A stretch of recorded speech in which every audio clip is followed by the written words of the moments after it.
Soul Sparks, your space for soul stretching, truth speaking, and healing in its rawest form. I'm your host, Saima, and today we are joined with the fierce and soulful Samantha Jones Darling, author, shamanic healer, and spiritual teacher who walked the world alone to reclaim her voice and power. Her newest book, I Am Ready, Let That ISH Go, is more than a title. It's a mantra for all of us ready to release a pain that no longer belongs. So, if you have been holding on for too long, this one's for you. Samantha, welcome to the show. Thank you so much for having me. It's such an honor to be here. Warmly welcome, Samantha. It's my pleasure to have you here. So, Samantha, you have traveled the world, studied with shamans, and sat with deep pain. And the fact that you have traveled the world is a dream of many, including me. So I'm really curious to know that what first cracked you open to the journey of letting go? Well, I I come from my early life was very dark and very chaotic. It was filled with anxiety, it was filled with depression, it was filled with lots of pain and hurt and a lot of trauma. And I grew up in that type of negative, dark environment. And then as we do, I ended up repeating those same patterns and life choices in my own life. And then after a certain amount of time, realizing that what I was doing wasn't working for me anymore, but I didn't know what would work for me. I started with the first step that we always start with is letting go of what's not working. And so in 2016, I took myself to treatment in Malibu, California. I actually wrote a book about that too called The Sunset on Malibu, and I started with letting go of hurting myself. And from there, my journey continued into letting go of so many things, which is what's in this book. And then also within my own personal discovery of letting go, I was brought into the world of helping others learn how to let go for themselves. Mm-hmm. That makes so much sense. I mean, that's, incredibly honest and deeply moving. And that's such an courageous place to begin, I must say, from stopping the harm to yourself. Thank you for trusting us with that. Yes. Well, that's actually one of the reasons why I write now. And I had a very interesting and funny conversation with my therapist at the end of my treatment. And I said, why can't I just be one of the people who heals and then goes back to life? Get a condo, get a man, get a dog, get a membership to a gym, right? And I Mhm. said, and then he said, because you're not. He said, you're just not. And as much as I would like to be, the person who just does my own work, goes back to it, my purpose and my job and my mission is to expose the darkness of my experience and what I've shown to be the hope and light and inspiration for others who are also in that same space. That makes so much sense. So, your book, I'm Ready, feels like both a declaration and a surrender at the same time.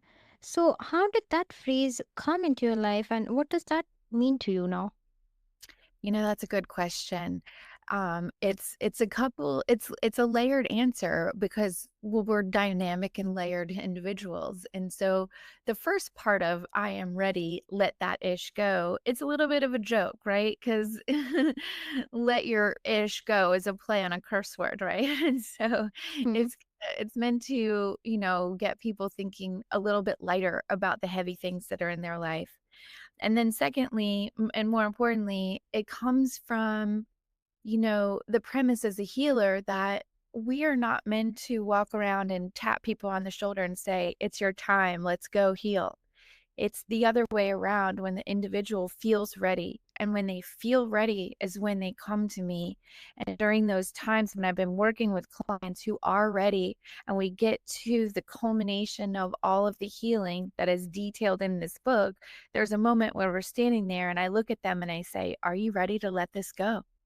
And and if they are, they say, yes, I'm ready. And sometimes they waffle and I say, "No, are you ready? Because you have to be ready." It can't be an ambiguous, it can't be, "I'm sort of ready." You have to be all the way ready. And when you're all the way ready, that's when we go. And so I ask them again and again, and then I get them to the point where they're screaming, "I'm ready, I'm ready." And Mhm. that's when we light the fire on the thing that they've just created, and we burn off all of the darkness from their immediate selves and from the page in front of us that we're sitting in. Mm-hmm. That's such a beautiful way to put it, Samantha. I mean, because there's something so intimate and sacred about that moment when a person finally feels ready. Like, not when they're told to be or expected to be, but, when it rises from within, as you said. And hearing you speak about it, it's clear that I'm ready isn't just a phrase, it's a threshold, a soulful decision, right? It's a portal to the next world. Absolutely. And I must thank you for, letting us feel that depth of that. It's my pleasure. Mm-hmm. So, do you think we need to reach a bottom to be truly ready, or we can choose, surrender consciously? You can definitely choose to surrender consciously. I have found in my personal experience that I usually have to get to the hardest, darkest part before I surrender. But I'm growing out of that, if that makes any sense. And I think some of us are born to come to things more easily, and some of us are may have to work a little bit harder for things to learn, right? And so I had to work really hard for things in the beginning, but that has now given me the wisdom and the experience and the knowledge to make it easy for others. And I think that that was the point for me, right? So, the saying, we're all just walking each other home, right? And that is 100% true. And some of us have flashlights because we've been on this path for so long, we've figured it Mm-hmm. out.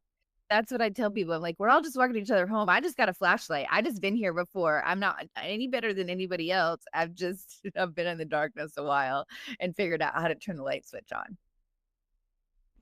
The idea that, surrender can be a conscious, empowered choice rather than a reaction to collapse is so liberating.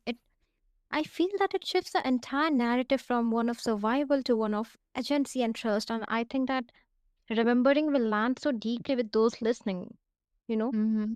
Yes, because, the purpose that we're here for, and this is true for everyone in the world, no matter where you live, no matter who your parents are, no matter how much money is in your bank account. Our purpose is to be our most authentic selves as we can possibly be, whatever that looks like, right? If you're writing books, that's one way. If you are a surfer, that's another way. If you're somebody who teaches children or who raises children, all of these things, no one is better than the other. That's all a spiritual life. And the point is for us to be ready to be ourselves fully and authentically. And to do that, we have to let go of what isn't ours, what we've been programmed with, what we've been conditioned with, what we've been hurt with, what we've been asked to carry, right? What our generations have handed us, what's in our bodies that isn't working, what's in our food that isn't working, whatever it is that we are holding on to that is time to let go. That is the portal to the next life where you are your most authentic self, right? So no matter who Mhm. you are, what's going on in your life, the very first thing that we do is get grounded and then say, okay, what do I have to let go to make this stop? Right? What do I have to let go to make the next step forward? Absolutely. Absolutely. That makes so much sense, Samantha. Now, letting go sounds simple, but let's be honest, but it's often layered with trauma, guilt, and identity. So, how do we know that what's truly ready to be released and what still needs our love?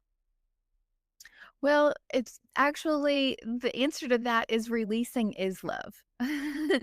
And so whether you hold on to it or you release it, we need to do that with love, right? And so if there's something that you're holding in your body that is irritating you, that is frustrating you, that is keeping you up at night, that has got you in a loop of overthinking, that has got you ruminating thoughts or anything like that, that's actually a signal from your body, from your soul, that what you're holding on to does not resonate anymore. So, in that moment, the most loving thing that you can do is to release it. Mm-hmm. That makes so much sense. I mean, like, that really resonates. It's such a subtle but profound distinction. Like the difference between what's asking to be let go and what's asking to be held with more compassion. And I think so many of us try to rush release thinking healing means getting rid of something fast. But the way you speak of it reminds us that some parts of us need to be witnessed, not discarded. And you articulated that so gently. Mm. Well, thank you. I mean, because and it's very interesting that you're bringing this up because many times, um, in my own personal journey, I have been wondering, is this something I need to love more, or is this something I need to let go of? And that's the more loving thing, right? And that is a very challenging question for each one of us.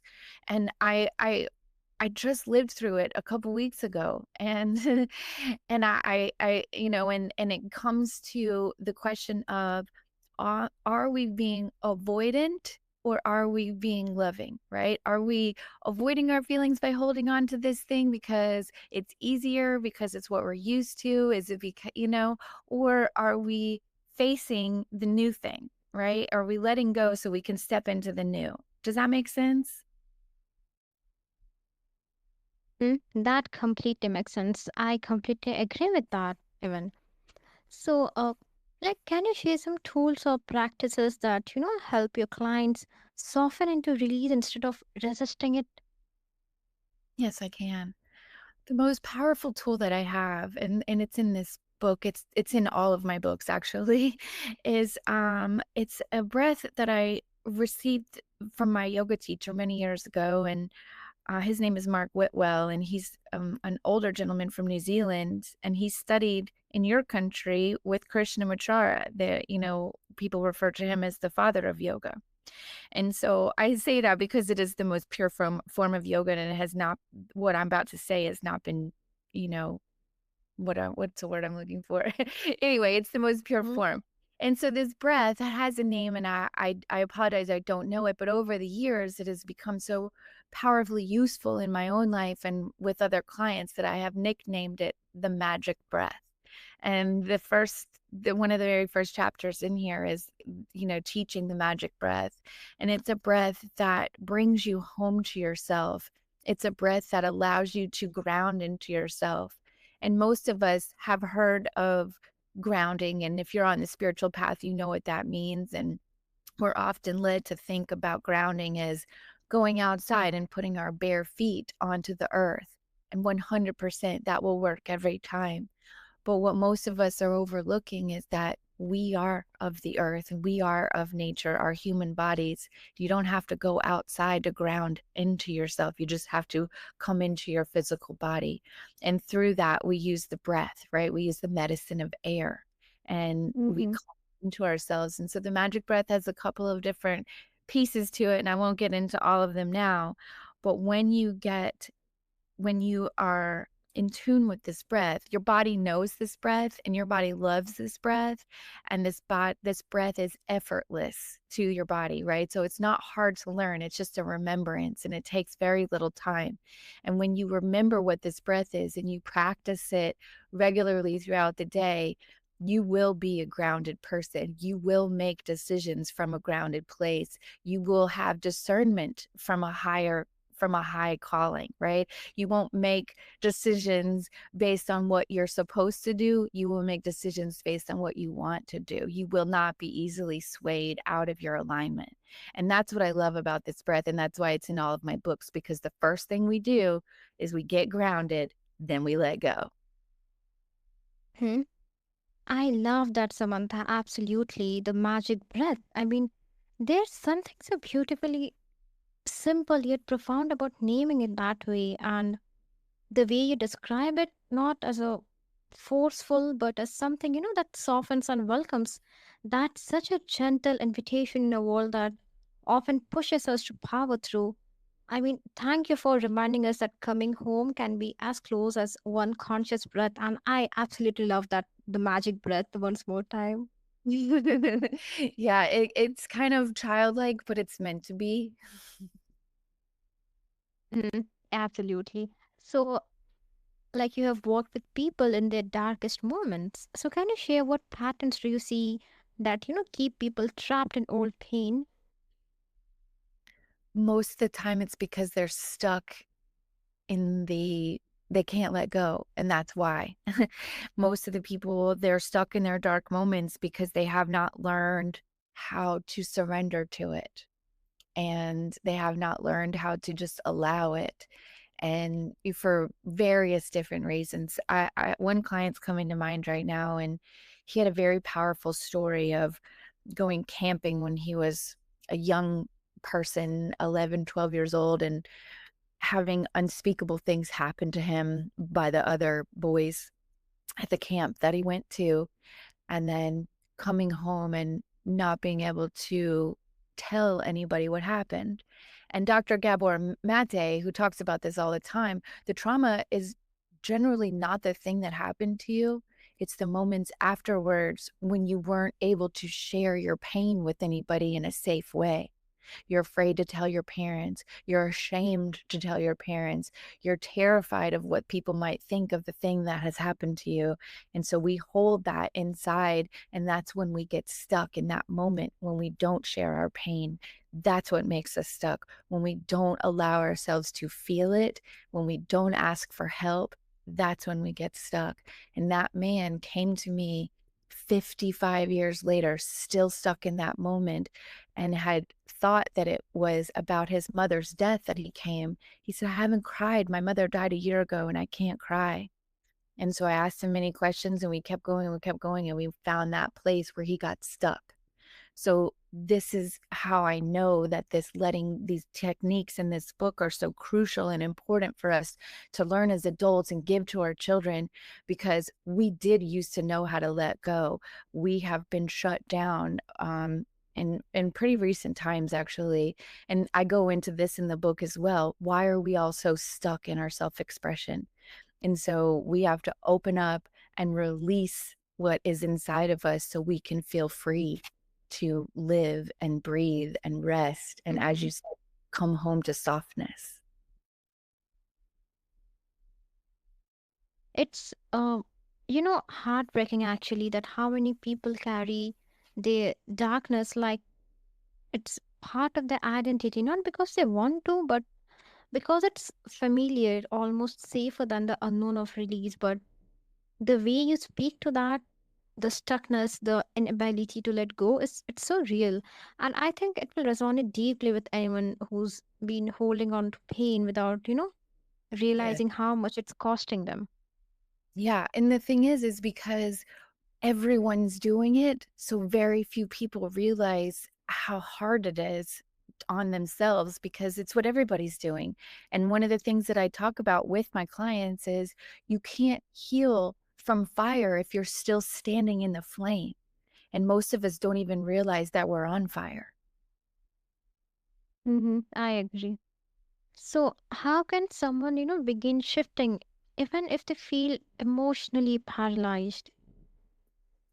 If you feel emotionally paralyzed, well, I would put that person right into the technique that I call scream and shake.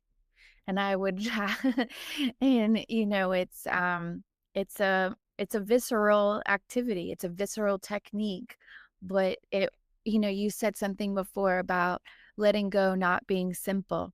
It is simple, actually. It's incredibly simple, and that's one of the things I talk about in my book over and over and over again, and I say, like, "Did I mention this is simple? One more time," right?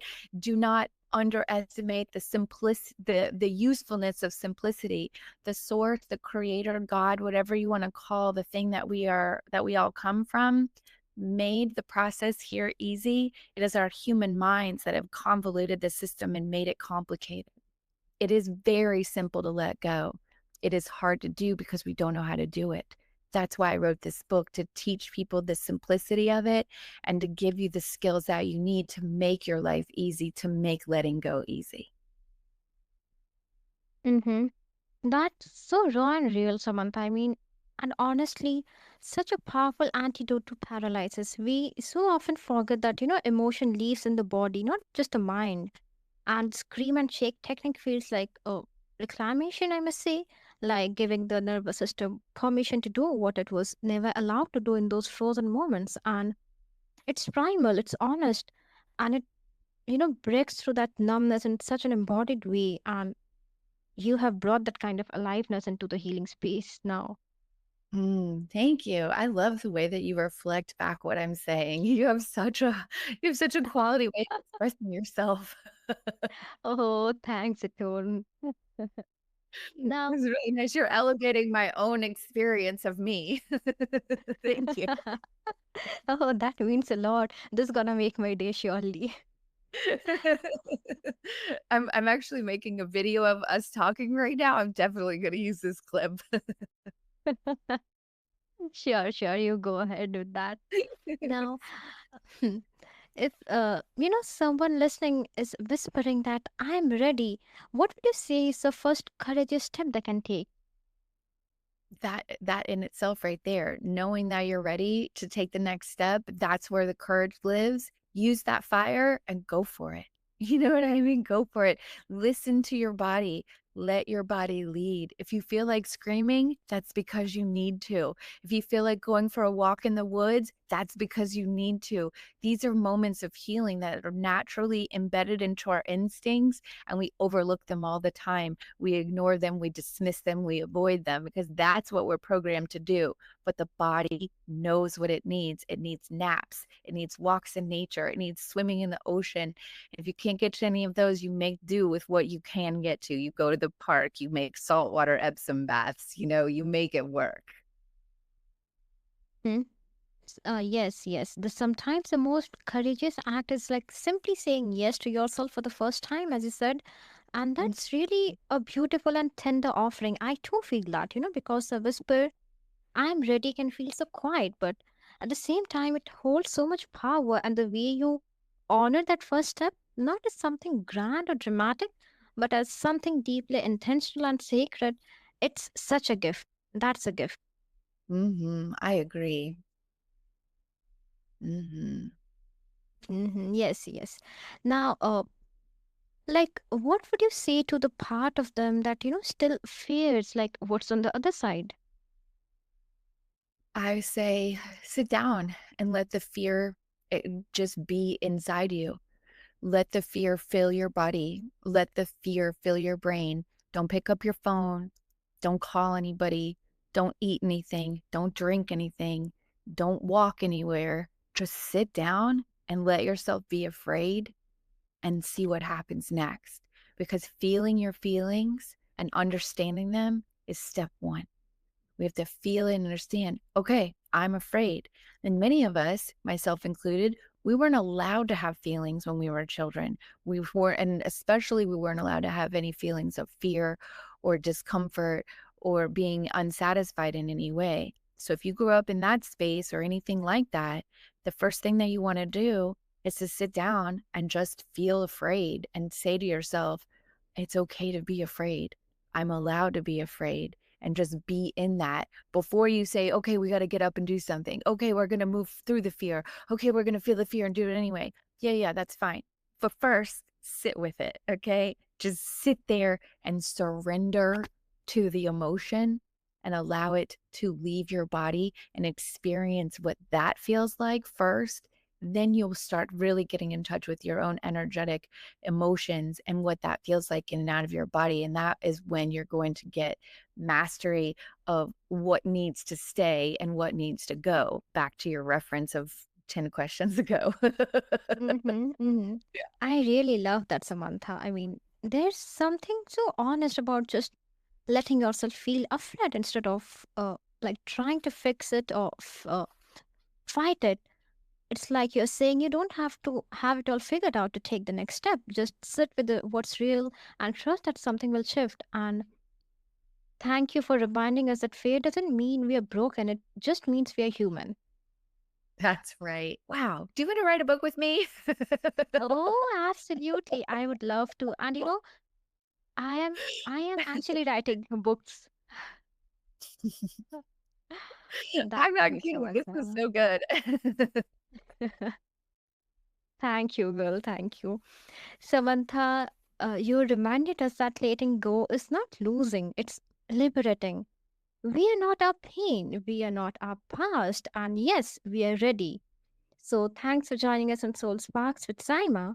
Until next time, release what's heavy, reclaim what's true, and rise into the you that's been waiting.